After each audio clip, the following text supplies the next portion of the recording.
Captain Marcus Reed stared at the massive ship that had appeared from nowhere. His colony vessel, the New Horizon, had been traveling through empty space just moments ago. Now they faced something that defied everything he knew about physics. Teatro, alien ship stretched for miles. Its surface gleamed like liquid metal, covered in patterns that hurt to look at directly.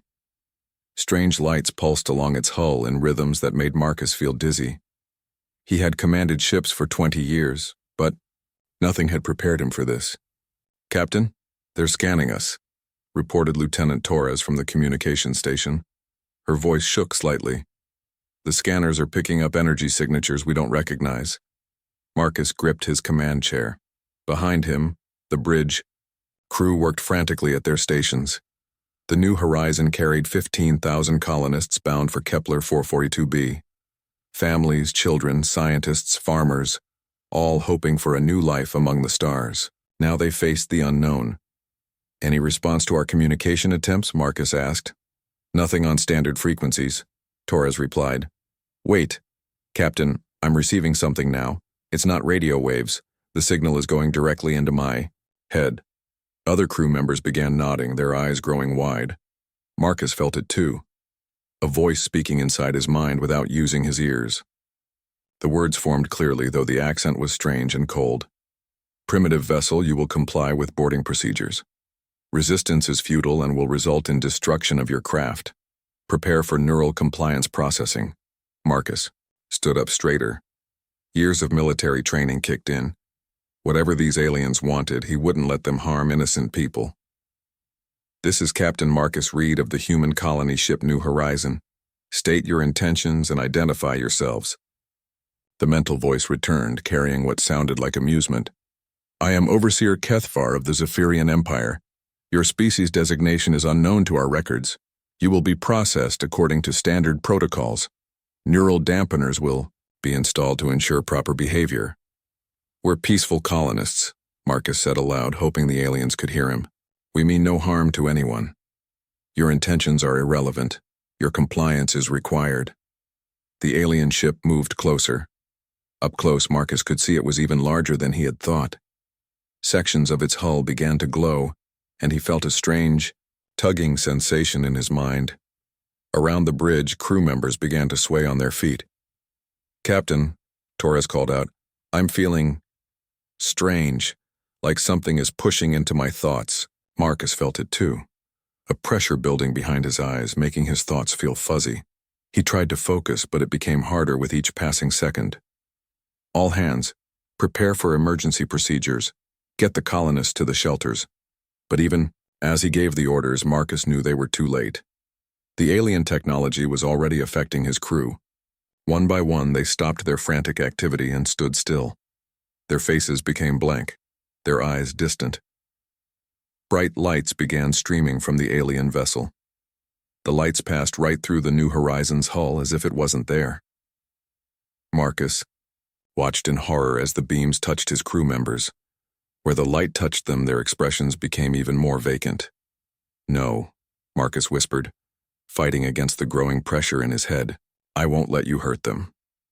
But his resistance was fading fast. The alien presence in his mind grew stronger, pushing down his will to fight. He could feel his thoughts becoming simpler, his emotions flattening out. The urge to resist disappeared, like smoke in the wind. Within minutes, the entire bridge crew stood motionless. Their eyes stared ahead without seeing. Marcus found himself standing at attention, his mind clear but strangely calm.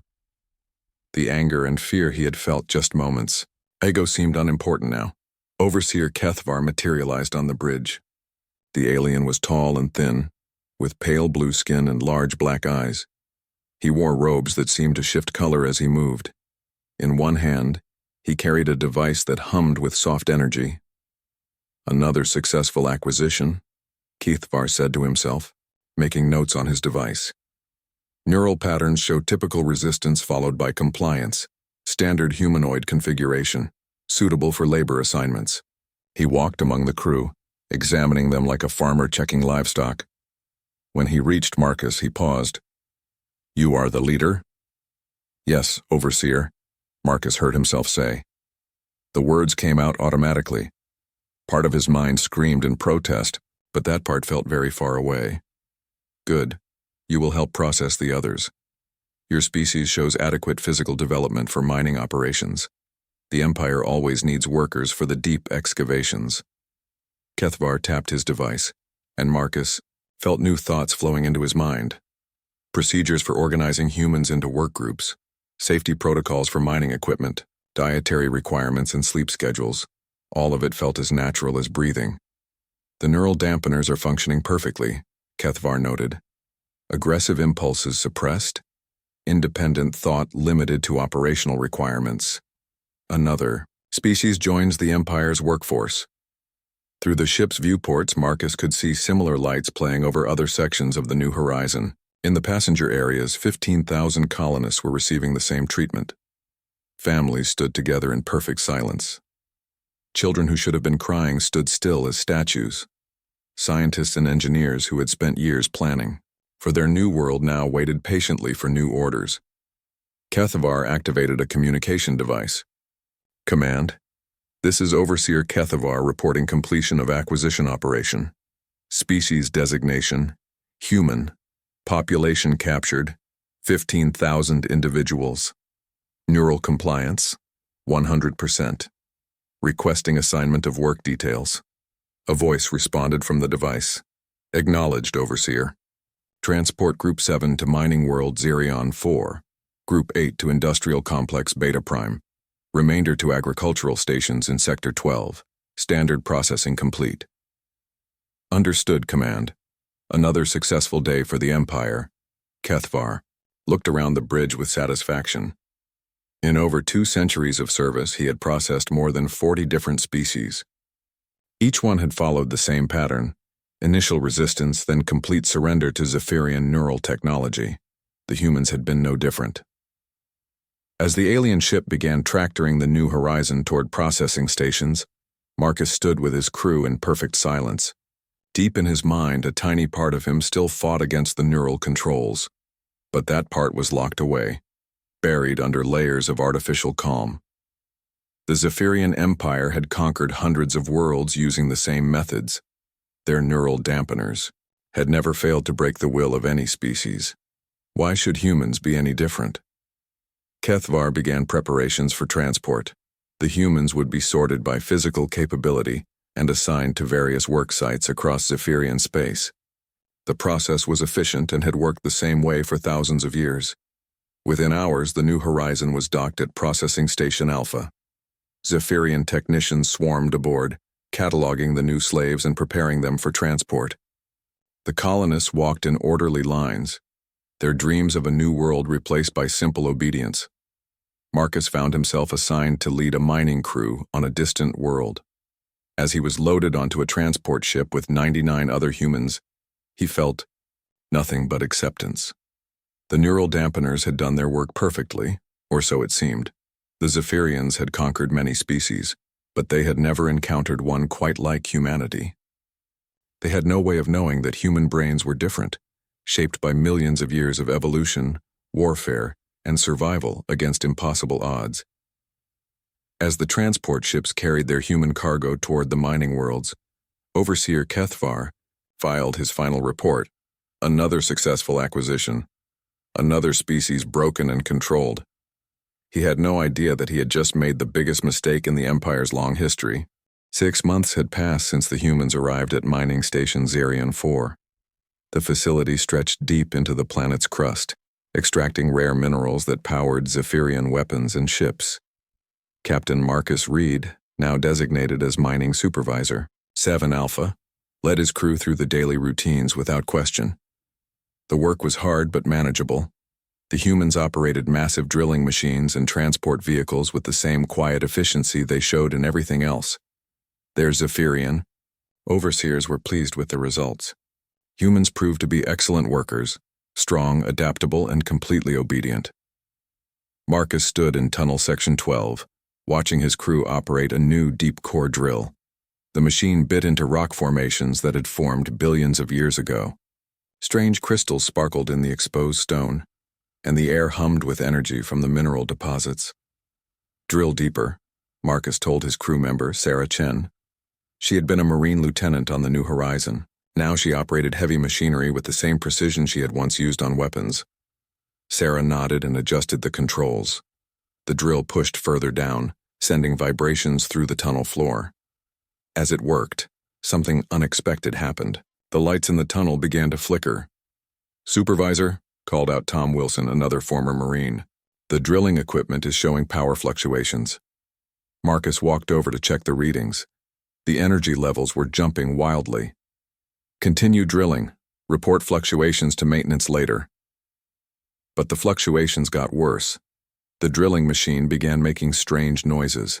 Its control panel sparked and went dark for several seconds before coming back online.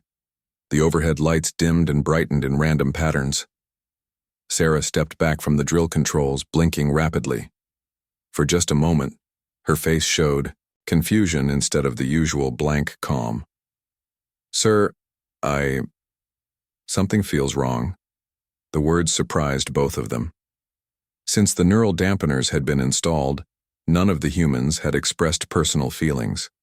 They simply worked, ate, and slept, according to their programming. "Explain," Marcus said, though he felt a strange stirring in his own mind. "I don't know," Sarah replied, pressing a hand to her forehead. "My head hurts. The drilling. It's making me think about things I haven't thought about in months." Tom Wilson moved closer. "I feel it too, like something pressing against my thoughts, but from the inside this time." Marcus looked around the tunnel. The energy readings from the exposed minerals were off the charts. The electromagnetic fields were stronger than anything they had encountered before, and something was happening to the humans exposed to it. Over the next few days, the effects spread. The crew working in the deep tunnels began showing signs of change.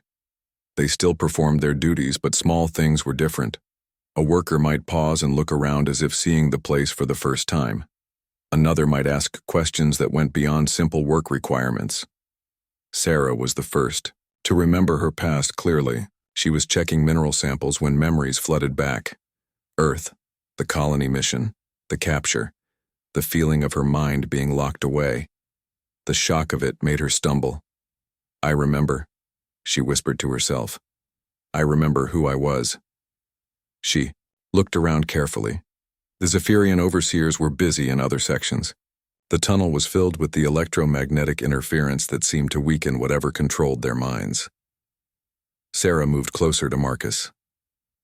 "Captain," she said quietly, "can you hear me?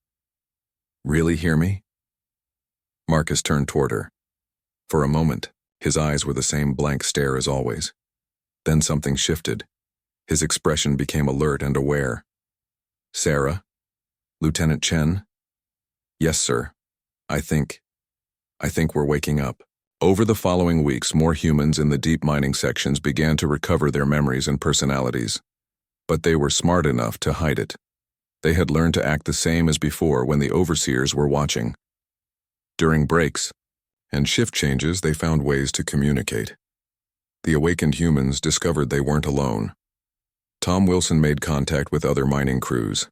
A woman named Dr. Patricia Hayes, who had been the New Horizons' chief scientist, had awakened in a different tunnel system.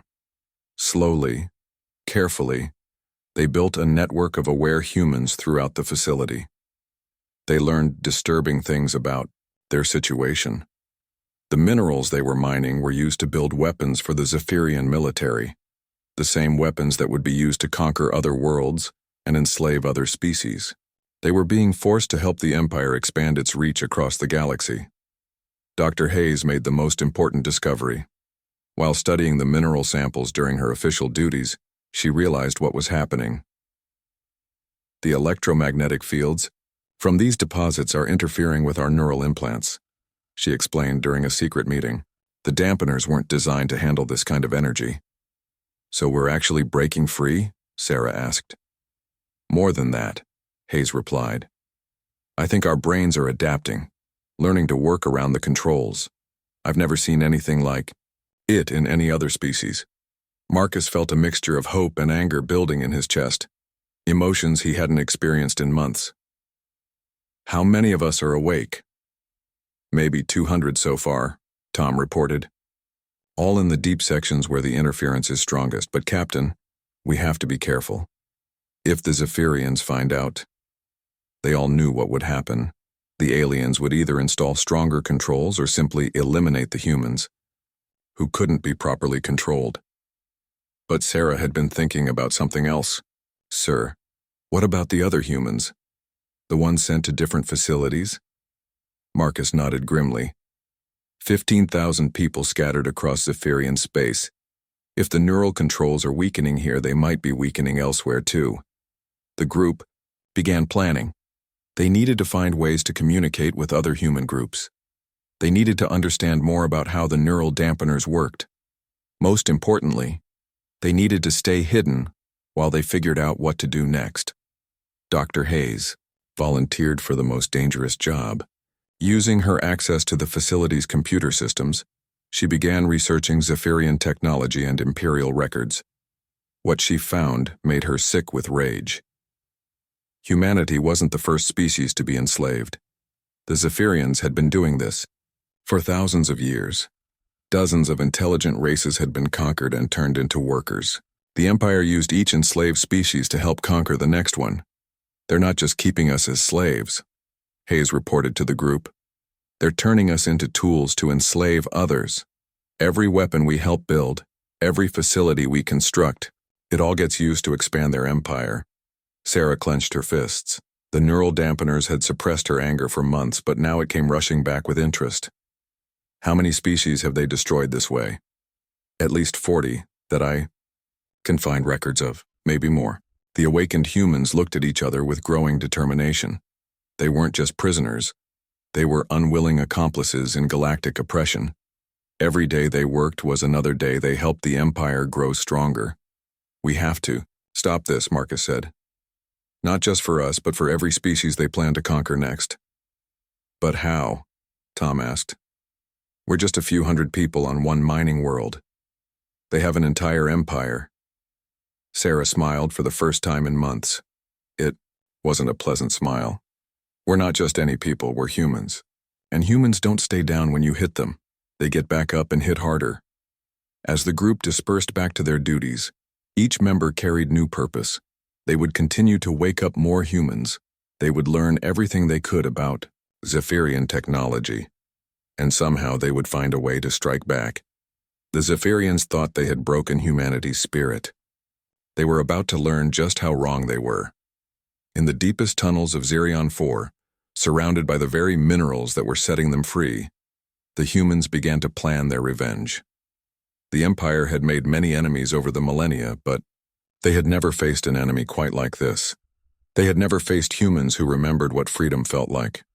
Dr. Patricia Hayes crouched in the darkest corner of Storage Bay 7, her fingers flying over a stolen data pad. Around her, the awakened humans had gathered for their most dangerous meeting yet. 3 months had passed since the first awakenings, and their secret network had grown to over 800 people across the mining facility. I've found something, Hayes whispered, her voice tight with excitement and horror. The Imperial records go back over 10,000 years. The Zephyrians have perfected this system of conquest. Marcus leaned closer to see the data. Show us.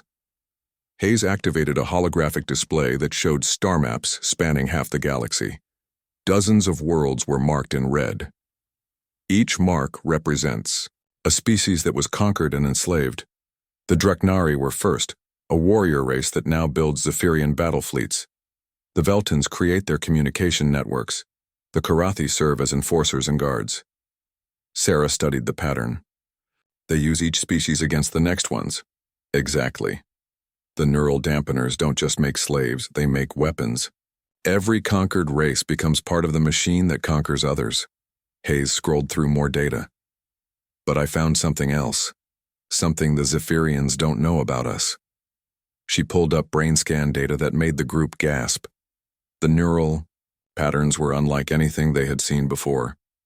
These are human brain scans taken when we were first captured, Hayes explained, and these are scans from awakened humans taken 3 weeks ago. The difference was striking. The newer scans showed massive changes in neural pathways. Tom Wilson stared at the data. What does it mean? It means we're evolving, Hayes said. Not physically, but mentally. Our brains are actually rewiring themselves to work around the neural controls. I've never seen anything like it in the records of other species. Marcus felt a chill of excitement. Are you saying we're immune to their technology? Not immune, but resistant, and getting more resistant every day. The electromagnetic interference from the mining operations helped trigger the process, but our brains are doing most of the work themselves. Hayes pulled up more data. I managed to hack into the central processing records. There are other human groups scattered across 17 star systems. Mining operations, construction projects, agricultural stations. If the same awakening process is happening elsewhere, how many humans total? Sarah asked. Nearly 15,000 from our ship alone. But Marcus, there's more. The records show other human ships were captured over the past year. Small scouting, vessels, research ships, even some military patrols. There could be 25,000 humans in Zephyrian space. The group exchanged glances. 25,000 awakening humans across multiple star systems could be a significant force. But Hayes wasn't finished. I also found something about their next target. She activated another display showing Earth's solar system. They're planning a major operation, full conquest of our home system. Over 8 billion people. The silence that followed was broken by Sarah's quiet curse. When? The invasion fleet is being assembled now. They estimate 6 months to complete preparations. Marcus felt rage building in his chest, pure, clean anger that the neural dampeners couldn't touch. We have to warn Earth. How? Tom asked. We're trapped on a mining world in the middle of their empire. But Hayes had been thinking about this.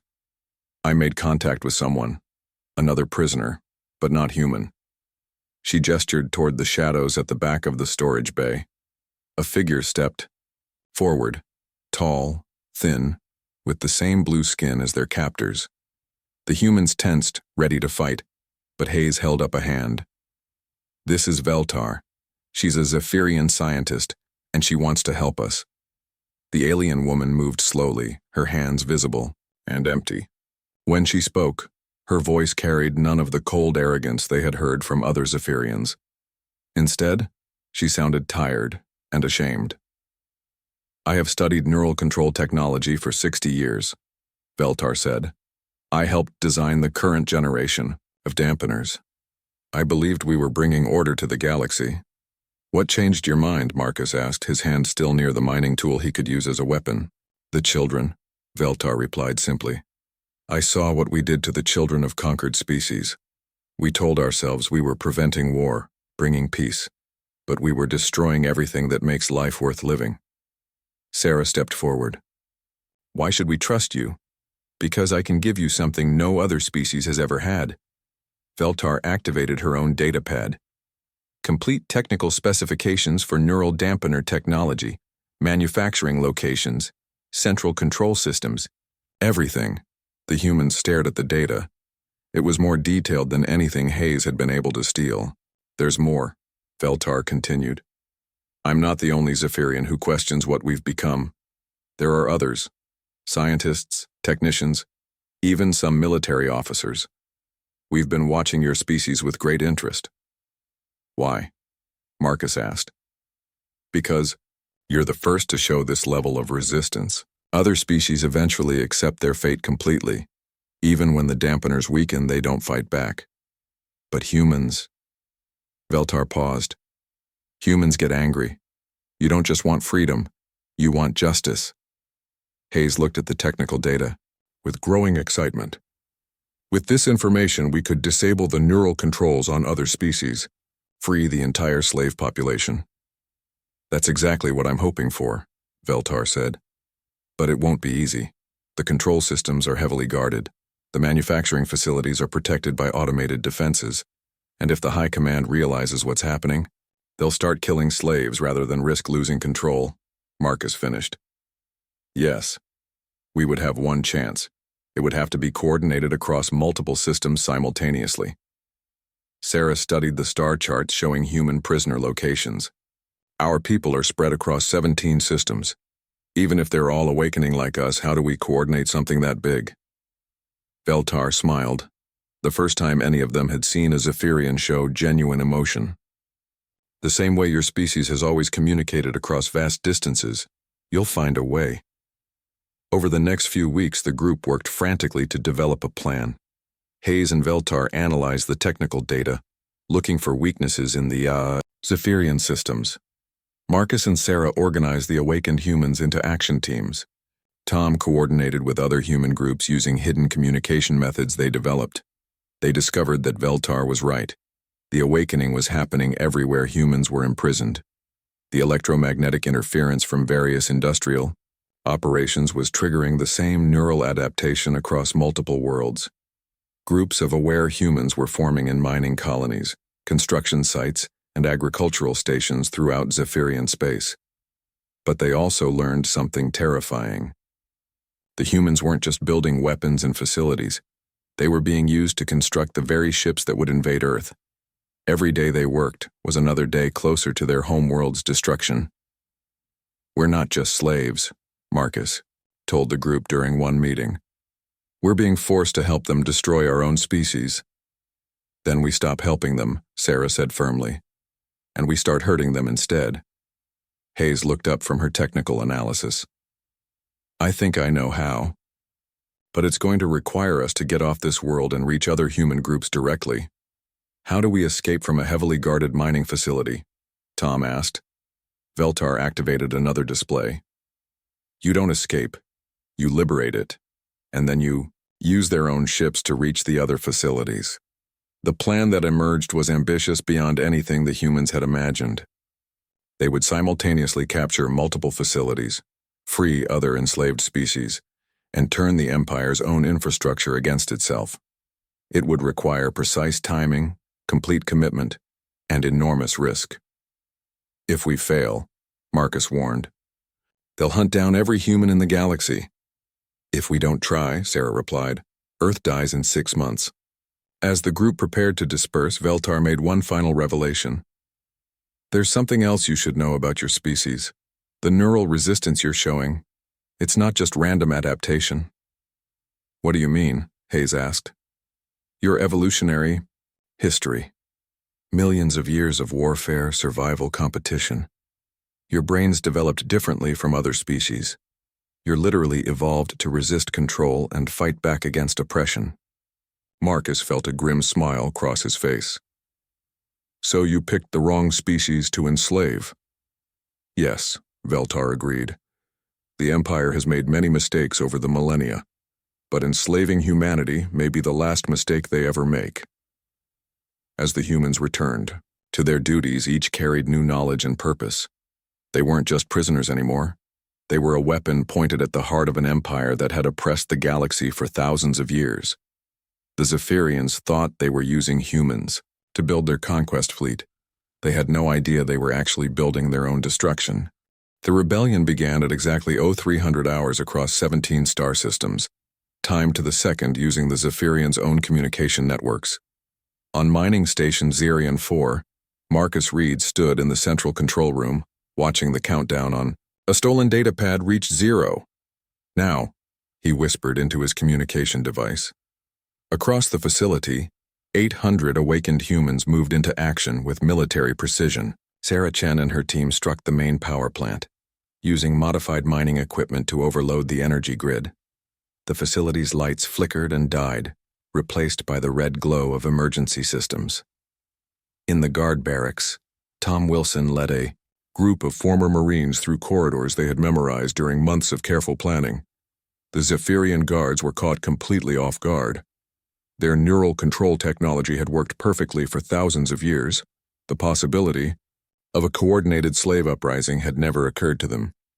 "Sector 7 secured," Tom reported over their improvised communication network. "Guards neutralized, weapons captured." Similar reports came in from across the facility. The humans moved like a single organism, each team knowing exactly what to do and when to do it. Years of military training, suppressed but not erased by the neural dampeners, came flooding back as they reclaimed their freedom. Dr. Hayes and Veltar worked frantically in the main computer center, uploading a virus that would spread through the Zephyrian network and disable neural dampeners across multiple worlds. The virus was based on human computer programming merged with Veltar's knowledge of Zephyrian systems, a combination no one in the Empire had ever seen before. "Upload complete," Hayes announced. "The liberation signal is spreading through their communication grid." Marcus moved through the facility, coordinating the liberation of other enslaved species. The mining station held not just humans, but members of dozens of other races, all controlled by the same neural technology. As the dampeners failed, these beings began to remember who they had been before their enslavement. A group of tall, four-armed creatures called Draknari began roaring with fury as their memories returned. The bird-like Veltans spread their wings and screeched in languages that had been silent for decades. Everywhere the sound of awakening filled the air, but not all the freed beings were immediately grateful. Some had been enslaved so long they feared the return of their emotions. Others attacked anything nearby in their confusion and rage. The humans found themselves not just fighting their captors, but managing a complex liberation of traumatized survivors. "Easy," Sarah called out to a group of reptilian Karathi who were thrashing around in panic. "You're free now. We're all free." Slowly, the other species began to understand. The humans weren't new captors. They were liberators. As word spread through the facility, former enemies began working together to secure their freedom. The Zephyrian response was swift but confused. Overseer Kethavar, the same alien who had originally captured the humans, found himself trapped in his command center as the facility fell around him. He activated emergency protocols, calling for military support from the nearest Imperial base. "This is impossible," he muttered, staring at reports coming in from across his sector. "Neural dampeners don't fail. They never fail." But the reports kept coming. Mining Station Beta 7, complete slave uprising. Agricultural Complex Gamma 12, all workers. In rebellion. Industrial Facility Delta Prime captured by liberated prisoners. 17 facilities across multiple star systems, all falling within hours of each other. Marcus found Kethvar in the command center, surrounded by the remnants of his guard force. The overseer looked at the human with a mixture of fear and disbelief. "You," Kethvar said. "I processed you myself. The neural compliance was perfect." "Your technology works fine on most species," Marcus replied, his voice cold as space. "But you made one mistake. You tried to break humans." "Impossible. No species can resist indefinitely. The dampeners suppress all aggressive impulses." Marcus smiled, and it was not a pleasant expression. "That's where you're wrong. You didn't suppress our aggression. You just made us better at hiding it. And now we've had months to plan exactly what we're going to do to you." The remaining guards raised their weapons, but they were surrounded by dozens of freed slaves. Draknari, Veltans, Korathi, and others who had suffered under Zephyrian rule for generations. The guards' energy weapons were no match for the fury of the liberated. Within hours, Mining Station Zerion 4 was completely under human control. But this was just the beginning. Using the facility's communication equipment, Marcus established contact with other human groups across the galaxy. Phoenix Base to all stations. He transmitted using the code names they had developed. Primary objective secured. Phase 2 is go. Across space, similar scenes played out on world after world. Human construction crews turned their tools into weapons and seized control of shipyards where they had been forced to build invasion fleets. Agricultural workers liberated food production facilities that fed the Zephyrian military. Every facility that had used human labor became a point of rebellion. But the humans didn't stop with their own liberation. Everywhere they went, they freed other enslaved species and taught them how to disable the neural controls. The liberation virus spread through Zephyrian networks faster than the Empire could contain it. On Industrial Complex Beta Prime, a human engineer named David Park led a team that captured an entire fleet of Zephyrian warships. The ships had been built by enslaved workers who knew every system, every weakness, every way to turn the vessels against their former masters. "This is just the beginning," Park transmitted to the growing network of liberated facilities. We're not just escaping, we're taking everything they use to oppress us. The Zephyrian High Command finally began to understand the scope of the disaster. Emergency sessions were called. Fleets were redirected from conquest missions to deal with the spreading rebellions. But they faced a problem no Zephyrian strategist had ever considered. What do you do when your entire infrastructure turns against you? How many facilities have we lost? Demanded High Commander Zethkol during an emergency meeting. 47 confirmed, with more going dark every hour, reported his aide. The humans are coordinating across multiple systems. They're using our own communication networks against us. Impossible. They're slaves, broken, controlled, obedient. Not anymore, sir. Intelligence reports indicate complete neural dampener, failure across human populations. They're not just rebelling, they're liberating other species and organizing them into fighting forces. Zethkol studied tactical displays showing the spreading rebellion. Red markers indicated lost facilities, yellow ones showed facilities under attack, and green ones were still under Imperial control. The amount of red was growing by the hour. Deploy the 9th Fleet to recapture mining station Zerion 4, he ordered. Make an example of these humans. Show the other species what happens to rebels. But when the 9th Fleet arrived at Zerion 4, they found something unprecedented. The mining station had been converted into a fortress, defended by a mixed force of liberated species working together with military precision.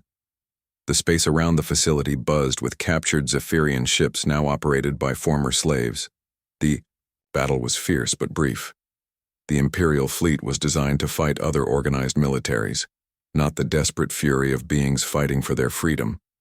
Ships that the Zephyrians had built using slave labor turned their own weapons against Imperial vessels. The tactical knowledge gained from months of forced construction work allowed the rebels to exploit weaknesses in Zephyrian ship design. "This is Admiral Sarah Chen of the Free Fleet," came a transmission from one of the captured ships. Sarah had promoted herself after successfully capturing a Zephyrian cruiser with a team of former Marines. "Surrender now, and you'll be treated according to galactic law. Continue fighting and we'll show you the same mercy you showed our people." The 9th Fleet commander chose to retreat. It was the first time in Zephyrian history that an Imperial fleet had fled from former slaves. But the humans weren't finished. Using their captured ships and facilities, they began broadcasting across the galaxy. The message went out on every frequency, in every language, to every world that had ever been conquered by the Empire. "This is Captain Marcus Reed of the Human Liberation Forces," the transmission began. "For thousands of years, the Zephyrian Empire has enslaved your people and ours. They told us resistance was futile. They were wrong." The broadcast included detailed technical specifications for disabling neural dampeners, tactical information about Zephyrian weaknesses, and coordinates for rally points where liberated species could gather. Most importantly, it included proof that the supposedly invincible empire could be defeated. Across the galaxy, enslaved beings looked up from their work and felt something they hadn't experienced in generations: hope. The rebellion that had started with a few hundred awakened humans on a single mining world was now spreading to every corner of Zephyrian space. Species that had been enslaved for millennia were remembering what freedom felt like, and they were getting angry. The empire that had seemed unstoppable for 10,000 years was about to learn what happened when you push beings too far. They had created the perfect conditions for their own destruction, a galaxy full of... 3 months after the first uprising, the Zephyrian Empire was collapsing faster than anyone had thought possible. What had started as scattered rebellions had become a galactic revolution. On the former imperial capital of Zephyr Prime, Marcus Reed stood before the ruins of the High Command building, watching as the last symbols of 10,000 years of oppression were torn down. The city around him buzzed with activity, but it was different now. Where once only Zephyrians had walked the streets as free beings, now dozens of species moved freely among the towering spires. Draknari worked alongside Veltons to restore damaged buildings. Karathian humans collaborated on new communication networks. The enslaved had become the builders of a new galaxy. "Final casualty reports, Captain," Sarah Chen said, approaching with a datapad. She still called him Captain, even though both of them now held ranks in the provisional government that was forming from the ashes of the Empire. Marcus reviewed the numbers. The liberation had not been without cost. Thousands had died in the fighting as Imperial forces tried desperately to maintain control. But the alternative would have been the extinction of entire species. Could have been worse. Much worse, Sarah agreed. The Zephyrians fought hardest when they realized we weren't going to simply execute them all. That had been one of the most crucial decisions of the revolution.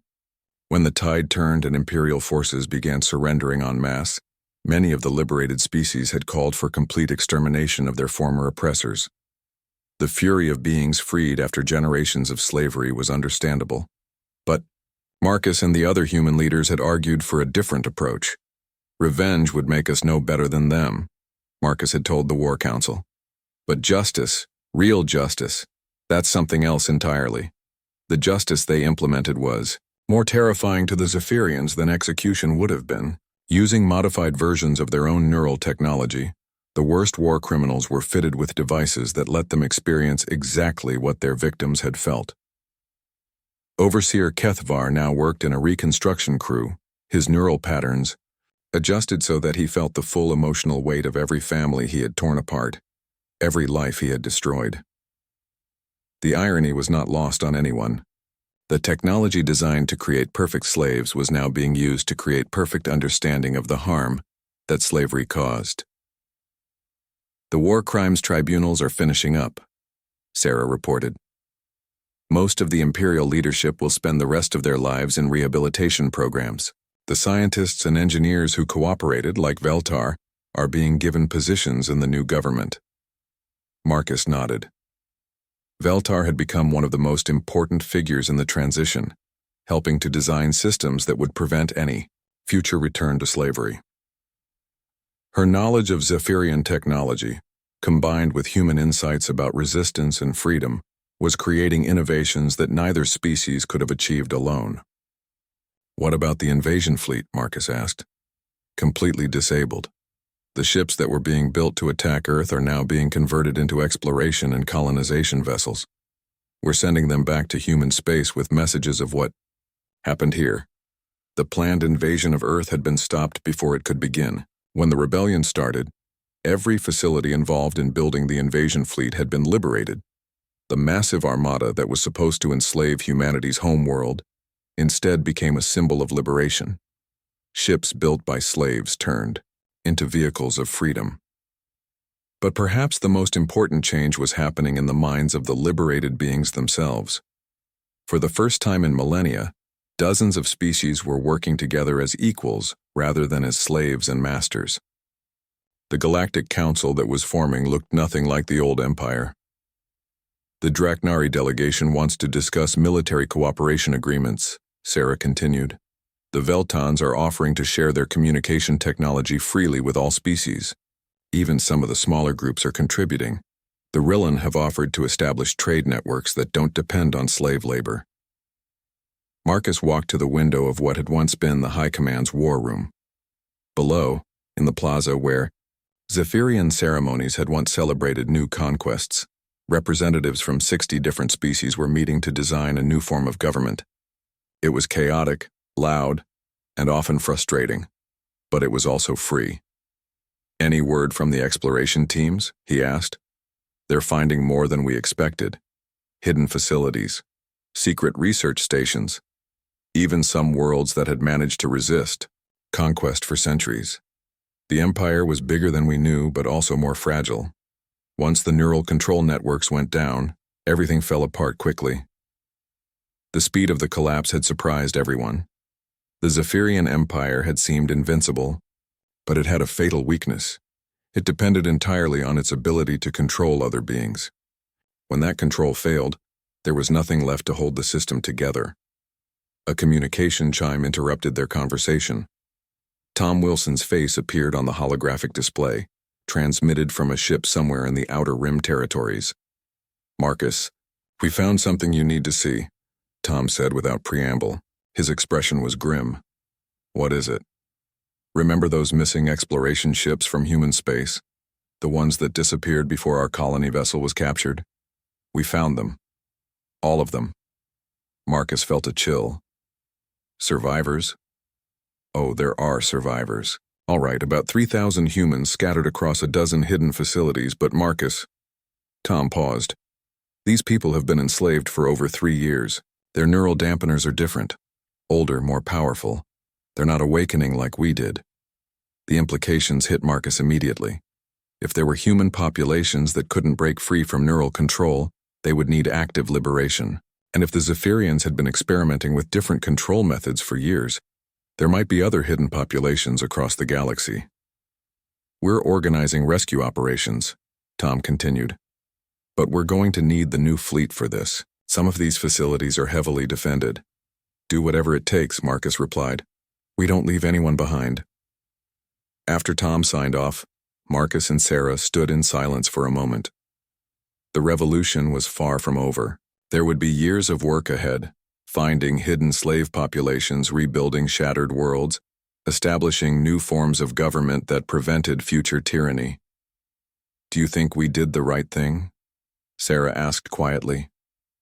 Sometimes I wonder if we should have just focused on escaping, getting back to Earth. Marcus looked out at the plaza below, where beings from across the galaxy were arguing, laughing, and planning together. It was messy and imperfect, but it was also something that had never existed before, a truly free galactic community. The Zephyrians enslaved 47 species over 10,000 years, he said finally. If we had just escaped, they would have enslaved 47 more over the next 10,000, maybe including Earth eventually. So we saved the galaxy, Marcus chuckled. We started saving it, the real work is just beginning. A year later, Marcus stood in a very different place, the bridge of a human exploration ship heading back toward Earth. The Free Galactic Alliance had voted to establish formal contact with humanity's homeworld, and Marcus had been chosen to lead the delegation. The ship around him was a marvel of cooperative engineering. Zephyrian technology merged with human innovation and contributions from dozens of other species. It was faster and more advanced than anything any single race had, built alone. His crew was equally diverse. Sarah served as his first officer while Veltar headed the science division. Former slaves from across the galaxy worked together with ex-Imperial personnel who had joined the new order. Even a few Zephyrians served in the crew, beings who had proven their commitment to the new principles of freedom and cooperation. Approaching the Sol system, reported the navigation officer, a four-armed Draknari named Kextar. Earth Defense Forces are hailing us. Marcus smiled as he opened the communication channel. After 3 years away, he was finally going home. But he wasn't, returning as the same person who had left. None of them were. Earth Defense Command, this is Captain Marcus Reed of the Free Alliance vessel New Dawn, requesting permission to approach Earth. The response came quickly, filled with shock and joy. Marcus Reed, this is General Patricia Hayes, Patricia's daughter. We thought you were dead. The New Horizon disappeared 3 years ago. Marcus looked at Dr. Hayes, who was wiping tears from her eyes. Tell them we have quite a story to share, General, and we bring friends. As the ship approached Earth, Marcus reflected on how much had changed. The galaxy that had once been ruled by fear was slowly learning to be governed by hope. It wouldn't be perfect. There would be conflicts, disagreements, and challenges ahead. But, for the first time in 10,000 years, beings across the galaxy were free to choose their own destinies. The neural dampeners that had once controlled millions now sat in museums as reminders of what happened when any group tried to control others completely. The Zephyrian Empire had thought they could control humans, turn them into perfect slaves, like all the others. Instead, they had awakened something that spread across the galaxy like wildfire, the unbreakable human belief that freedom was worth any price. As Earth grew larger in the view screen, Marcus allowed himself a moment.